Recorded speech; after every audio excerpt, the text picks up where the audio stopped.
Ladies and gentlemen, thank you for being part and parcel of the show. And today I just want to have an issue that we really have to tackle because basically nimeulizwa hii swali na watu wengi sana.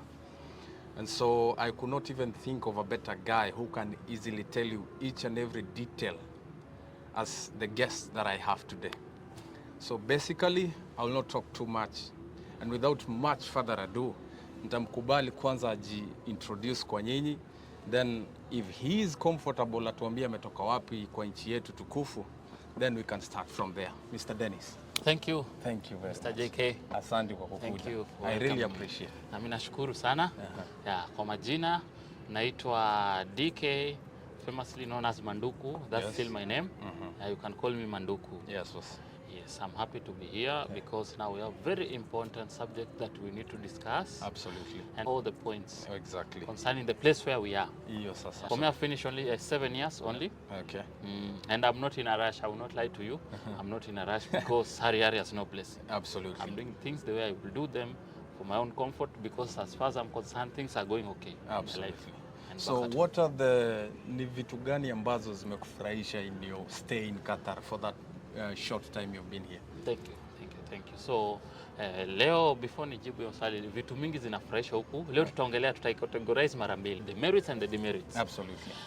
I will start with the merits or the things that zimenifurahisha Qatar. Okay. Cha kwanza, so hapa hivi utapata mshahara wa juu. Okay, hiyo mshahara si mingi compare kwa level yenye kwa maisha. Kuna Mkenya anaishi maisha comfortable. But sasa sisi wa Kenya wenye tumetoka Kenya tukupata kazi nyingi tulipa venye huku tunalipwa, hiyo mshahara ni mzuri kwetu. So the salary is much okay. Mshahara ni ya juu, hata kama ni kidogo ni ya juu. Vitu mingi yenye tulikuwa tuwezi kufanya tunatumia kwa mshahara. Hiyo ni ya kwanza. Ya pili, you get to meet people from all over the world in this place. In as much that our country is bigger than this country, even when I was in the city of Nairobi, there were some people I could not meet some people. I don't know why. But in this small country, I've met people from all over the world. France, Germany, Russia, different part of India, Bangladesh, America there, which I've seen there. Basically, ni vizuri ushaingia kwa hii land, the best thing you get ni you have a broad mind. Because basically mimi, the first time I landed here, I never knew what Nepal is. I never knew a country called Nepal because basically hizi vitu zilikuwa geni kwangu. But now I'm a different guy. And by meeting these people is you'll not be the same. You'll get exposure. These people, you learn something from each and every person. By the time you go home, you are different from that person who has never gotten out. Absolutely. So tukiingia tena ya tatu, kuna lifestyle hapa. The lifestyle which is going on in the Gulf countries is different from that one at home. I'm not meaning that tutajeka maisha ya juu ama utajeka ya chini. There is the way they manage their lifestyle here in Qatar. Basically, these are desert. Hakuna kitu, but they have very few resources and they have used it and they have become rich. They are feeding their citizen. Absolutely. The country where there is nothing. So your lifestyle imenifunza kwamba at home we have everything, we can do it. Absolutely. And we just put our mind. But that's a very important topic in terms of kukubali kwamba we have to have all the resources and yet tuko na mashida hapa kule and yet you relate with this kind of people ambao kila kitu wanahitaji lazima waisource kutoka nje. And you find they are easily doing it more than us. By the way, that's a very hard issue to... I was shocked. Up to now, I'm still trying to find solution. Like, how are they doing it? Yet they have only two. For me, I know natural gas and petroleum. Absolutely. And they are doing it. For Kenya, we have those, I'm sure, and we have many other, like more than 100 natural resources. And yet we have issues. But now, majority are crying. And it's not even about the government. It's us people, the lifestyle. We have put ourselves into that mentality of complaining. These people, they don't like complaining. That's first thing. They don't like complaining. I like your one. So the mentality of complaining, so you have to complain of blaming somebody. Absolutely. Here they teach us not to complain and don't blame somebody. When something happens, you take responsibility. Absolutely. It's not at home. You take responsibility. That one will help you when you go home. Okay. Thank you. So the third one is, I wrote them down. So forgive me. I wrote them down, so I read and then I will expose them in a different ways and modes. Okay. The fourth one, these people have culture when we came here, we came with a close-minded culture that we knew that this is how, and we assumed that even those people will behave the way we behave. So when you come here, then you find they have their culture and their way they are doing their things. So you had to come down to your senses, humble up and broaden up your mind and learn. And not only from them, you learn even from other different cultures. That one will help you go far. Absolutely. And so when you go home, that culture will give you respect. Respect. And that one, once you have respect, you go far in life. The fifth one, savings. We are here because of savings. First time I came here with my little salary, I was happy when I saved this amount of money, to which even if I could have finished maybe 10 years, 20 years in my country, I was sure I was not going to save that money. Okay. So the savings is just perfect. You can save. The way of doing taxation is different from Kenya's way of doing taxation. They have done their taxation on their things there, but at the end, wamekuacha, you are able to survive. Yeah, you are able to survive. This country, they have made sure, even if they are taxing, they have made sure that you are well catered for, your family is catered for, and you can save. Absolutely. Yeah, so that is the thing we need in Kenya. We don't need anything else. They can overtax, they can do whatever they want, but as long as these people can afford the basics, absolutely, we will go far. It's a very strong point, absolutely. Thank you. So we have projects. You have projects back at home. Yes, you do not just come here just to enjoy the money to squander. Your project, like you want to build a house, you want to buy land, you want to start a business, or you want to continue a business which you had, or you want to, now the education system and many things in Kenya is very expensive, so we have to push those projects. So we came here because the money allow us to do those projects easily. Absolutely. Compared to when we would have been in Kenya. In Kenya it will be slow, but here now it speeds up the projects back absolutely. At home. Yeah. I will not mention because people have different projects. Your project and mine, they are different. Okay. Thank you. Of course, now our country, we have the currency and the value of currency. In this country, the currency is there and the value of currency is there. So the currency of this country is very high. That's another point. Multiply to the currency of your country, because now, to my information, it has come. When I came here, 1 Qatar Rial, it was 36 Kenya shillings. Okay. But now, as we are speaking, 1 Qatar Rial is 42. Absolutely. Basically, yeah. You're correct. That's either good news or bad news. But for us in this country, it's good news. But for people who are in Kenya, it's bad news. Kwa mtu ambaye anaweka ile kitu kwa account, it's good news. Yeah, lakini so, kwa mtu ambaye ako Kenya anafanya daily service na kusupport mtoto, it's very hard because now things are going up and you're earning 30,000 and the 30,000 will remain 30,000. Absolutely. But for here, when the currency is going down in Kenya, our money is going up and we're able to afford many other things. Absolutely. That's the reason why we are here and we are happy to be here. Absolutely. Another one, you get to speak foreign languages. There are these foreign international languages. Arabic is one of them. Yeah. Back at home, we did not know the importance of Arabic. But now, since you have known the importance of this language, it means now you are able to speak more than the languages which you speak back at home, which absolutely. I believe there are 3. Now you can speak 4 or maybe 5. It depends on the speed of your mind. Absolutely. And this one will help you now. On your future generation, when they will be traveling, you'll at least try to make them learn 2 international languages, because it is an added advantage when you know their language. Absolutely. Or this foreign language. Absolutely. Thank you for that. And another one which I'm going to tell you is that huko hakuna joblessness. Everybody is employed in Qatar, in the Gulf. When you're in the Gulf, there is no joblessness, unless now maybe you came with free visa, to which even you will not suffer for long. If there is no job, you have option of going home. But ukikuja huku under this agent, everybody is employed in Qatar. So for a first time akikuja hii Qatar, that one is like a marvelous thing. Like you cannot believe everybody is employed. In our country, majority are employed and few are employed. Absolutely. But in the country of Qatar or other Gulf countries, very rare, few people, like you can count maybe 2, 3 they are employed, and majority we are working. Wape majina, wanaitwa makimboi. Makimboi, actually, thank you. So those are the unemployed. Yeah. And it's a very small fraction for those people who are not employed around here. So hakuna kitu inafurahisha mtu kama umeandikwa kazi na hiyo kazi inakulipa na ndio able to do. So that is the thing that absolutely. You can be employed. Thank you. So, and about safety, welcome. Qatar is one of the safest country in the world, and this one is not a joke. this is just something real. Like for me, I could not believe. In my country, there are times, even in my village, you cannot go out. People are jobless, or people, they don't have something to do to make them earn income in a way that if you go out at a certain time, a youth who is unemployed will just steal from you. It's not in this country. Amekungoja pale kwa kona. In this country, it's not there. You can go with your 1 million, go at 3 a.m., 2 a.m. So it's the safest country in the world. And you know, hakuna kitu mzuri kama mtu akwe pali safe. Absolutely. Yeah. In fact, like the issue that happened the other day, unasikia sijui wameiba over how many millions of money.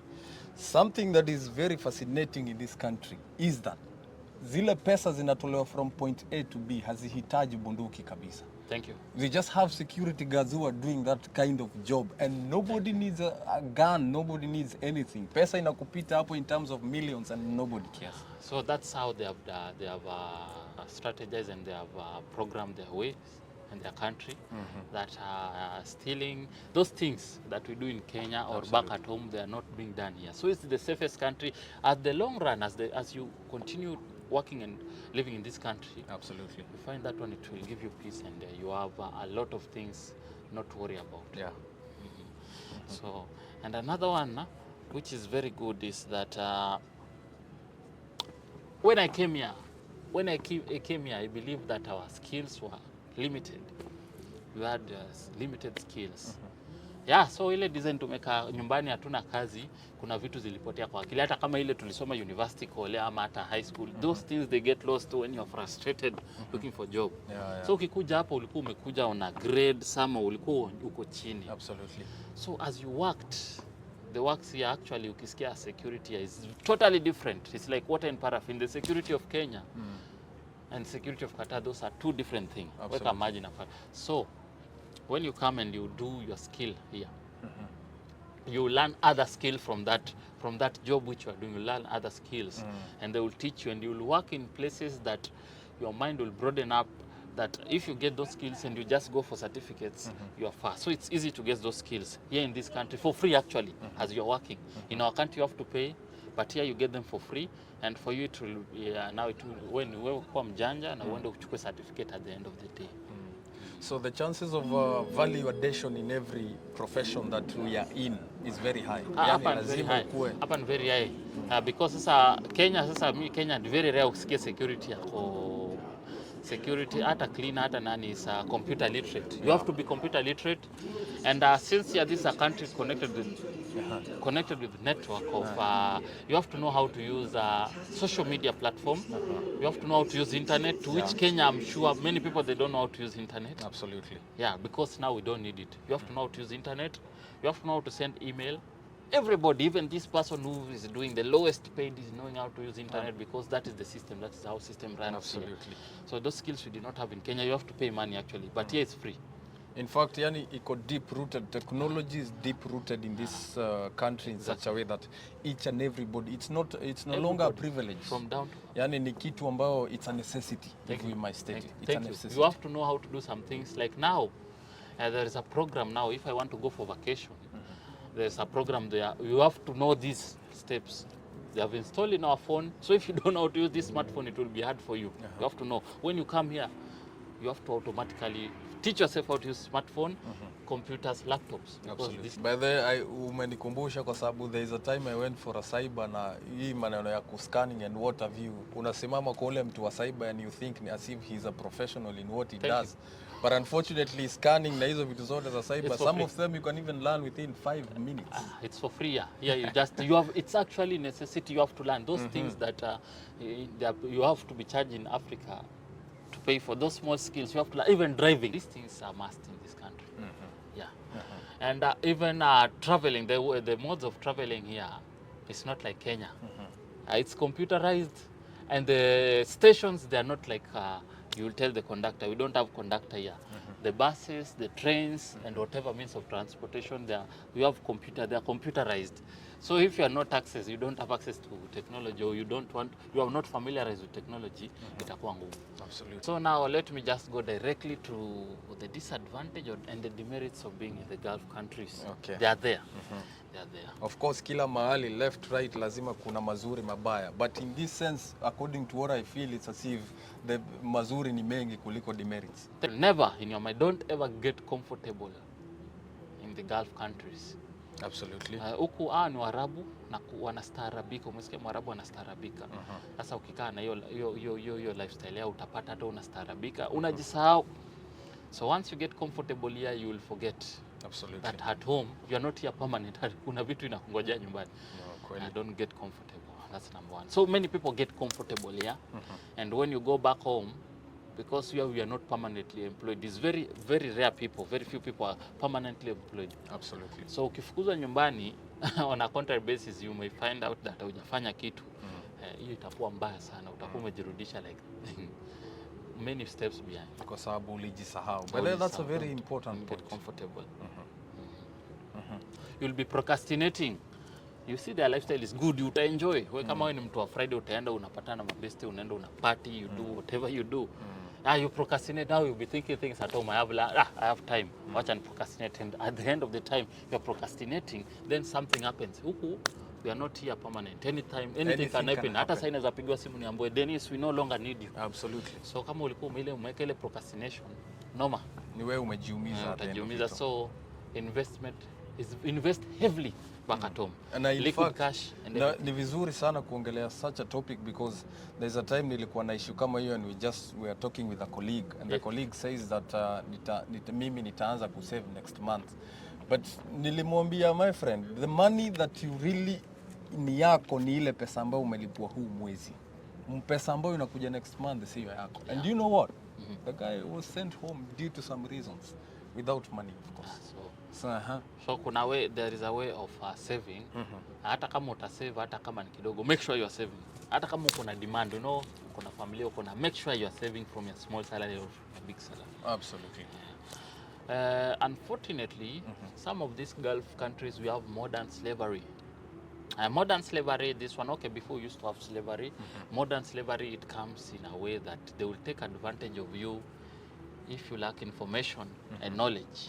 If you don't have information and knowledge, you'll have hard times in this country because nobody has time to teach you, to tell you this is how things are done. Absolutely. So you have to be a very fast learner. You have to learn even without words. Unajifunza vitu mingi, otherwise utatumika. Huku hizi nchi unatumika na kutumika vibaya. Utatumika vibaya. It can even go to an extreme that you can lose your life. Absolutely.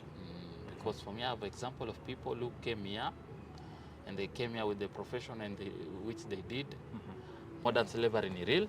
So ni wewe ukwe rada, ukwe macho. Kampuni pia yenye wamekuandika ama pale wamekuandika usidhulumiwe. As long as you should know your rights.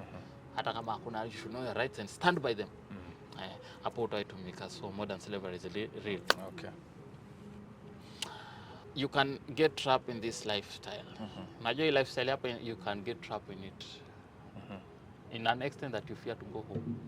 If you have to go home. Kuna hii salary umepata hapa hivi, salary mzuri, inakulipa vizuri. Sa it gets you trapped. Na unajiuliza hii pesa napata, like I'm earning 80,000, 70,000, over 60,000, over 50,000. What will I do at home? Sasa kama huko upgrade, umefanya research, you will get trapped in this life. Like you say, for me, siendi mahali nitakuwa hapa, and that one is very dangerous. This life you can train, and that one is very dangerous. It's a feeling, by the way, kwa sababu at the end of it all, it's self-explanatory. Unajua ni kwa nini? Kwa sababu hizi vitu, for example, it's me, and I have a family back home, right? And I have kids and a wife maybe. If nishakuwa comfortable in this environment, so that means I've neglected my duties as a father. Thank you. Unanielewa? Thank you. Yeah. So I think that's what you're trying to say. Exactly. Yani in terms of ukiwa comfortable sana hapa hivi, kuna responsibilities ambazo utapata unazipotelea, which are your responsibilities. You will become a stranger back. Absolutely. So that's now the next point which I'm getting to. Spending long time away. You being in this country, sisi tutakuja nyumbani after every 3 months, after every 1 month. Minimum of 9 months to 1 year, or if you have emergency to 2 years. So you spend a long time away, far away from your family. And this one has proven to be detrimental. Yani it's very dangerous to be far away from family. Okay, at first we used to feel bad, but as the time goes by you don't care. But on the family side it's very risky. Umekaa hapa kweli, inakusaidia, you're providing for your family, your children, your wife and everybody at home, but at the end of the day you're a stranger at home. So that one is really affecting us. Like sasa kama hizi nchi sasa kama tungetafuta njia wangeweza kutusaidia like to shorten those time, like giving us a two-way ticket like every year or after every 6 months, that one could be better on us. So those are disadvantage. They don't offer those. If you want to go as early as 6 months or before 2 years, you are on your own, and the flights are very expensive. So, and then the last one, kuna depression, kuna loneliness na kuna stress. Depression Kenya iko but hawezi compare na hapa. Loneliness Kenya hakuna. You have your people. And something known as stress. These things are really there are rare cases of suicides. Yeah. Lakini ziko. Sasa imagine hii place umekuja, ulikuwa mtu, okay, this is a Muslim dominated country, so for all the people who are Muslims itakuwa rahisi kwa huku, but pia culture bado ni tofauti. Culture Muslim mwenye ametoka Kenya, culture Mkatari Muslim, they are totally different, so you'll find them, they are very strange. Absolutely. It's like now an American Christian and a Christian from Africa. If I go to America, this Christian American is a total different thing. So that's one thing. So okay, for me I was talking about depression. Depression are real because huku kupata marafiki hiyo time hakuna, tuangia hapo. Kupata mtu mwenye utaongea naye genuinely, like the way now this friend of mine has hosted me to come and speak to you about this is very hard. Absolutely. Yeah. And loneliness, yeah, that's real. Hizi country, the first world country, the second world country, that's the common thing. Loneliness inamaanisha I guess hiyo inaletwa na people are so much busy maybe in their jobs. They are so much occupied in their jobs and lifestyle that hakuna ile time ya kumingle. Na hakuna time ya kuconnect na huyu jamaa na tujuane na yesa. By the time I'm connecting with him, you may find something has come up, he has been relocated and is working somewhere else and I'm working somewhere else. Absolutely. So to meet him is very hard. So this is a privilege for me to meet him. So like your connection to create, for you to create this connection with another person inachosha sana, and you become lonely. And the last one I was saying is stress. Huko stress ni real because now kuna goals, kuna targets, kuna nini and you make in life. Na maisha hapa ni expensive. In as much as tutalia Kenya maisha ni expensive, maisha hapa ni very expensive than Kenya. That one stresses you to balance this life and that life in Kenya. Yeah. So basically, thank you for being part and parcel of the show. By the way, if you don't know, thank you. You're the first guest. Thank you. So tukianza this road, when you're going to this road, remember you started this road. And I'm happy. So for that, thank you. Shukran. Thank you. And basically, kuna vitu zingine pia tunafaa kuongea individually kwa sababu pia kwa wanaume, unajua kuna zile vitu ambazo unapata mwanaume kule, you're so much into freelance, yani maisha yako imekuwa freelance in such a way that unimesikia ukiwaambia this is an Arabic country. For sure. It has its own rules. So basically kwa mwanaume mwenye anataka kukuja huku kufanya kazi and what have you, if there is one thing I want to tell you for free and for realness and everything, ukikuja huku umekuja kazi tafadhali. Sianza vitu zingine tofauti. You people know what I mean. Zile malast zako za mwili and what have you, that's the first thing you have to do, control yourself. Na hiyo si ati ni 50-50, 20-30. This is an Islamic state and you just have to obey. Like he said, lazima utaobey sheria na tamaduni za hii land. Because at the end of it all, we are in foreign soil. You cannot acquire what you need to get if you cannot respect the people of that land. Nanielewa? So basically, I think our guest amejaribu ku-exhaust 1, 2, 3, 4, 5 issues. Ametuambia merits and demerits. Na thank you for having kukuja hapa kwa hii show. Thank you. Really appreciate you. I appreciate everything and I hope more of this will come. We have many topics which we'll discuss. Absolutely. On many things. Definitely. So now it was about this country. Okay, na mimi kitu nitawaambia ni msiogope kuja hizi nchi. In case you want to come to this country, utatafuta the host and you'll find me and we'll take you through the steps. Yeah, whether you want free visa or you want to come through agent, we'll take you through the steps. Absolutely. Hautachukua and we'll tell you what to do and the works not to take, especially as a lady and even as a man, and the jobs to take. Itakuwa rahisi kwenyu. Absolutely. And for me, siwezi kudanganya. Mimi nitakwambia tu kweli, hata mimi pia nilisaidiwa nikafika hapa and I fear God. So it's best, like sasa kama mtu unataka kuja hapa hivi, I'll remove the fear. Hiyo fear yenye umesikia sijui nini inafanyika nini, hiyo ni umesikia. Absolutely. Umesikia kwangu, they are not there. Bado tuko uhai. Bado tuko uhai, 7 years down the line. And if God ameendelea kunipatia uhai bado I will pull it. Mimi sina haraka kwa hii maisha. Maisha unaharakisha unaenda wapi? Absolutely. Yeah, that's it. Thank you for being part and parcel of the show. Thank you. Shukrani It's nice sana. to have you. And to the viewers, bado mkae pale Bado. and if it's possible tafadhali tunakuomba just subscribe.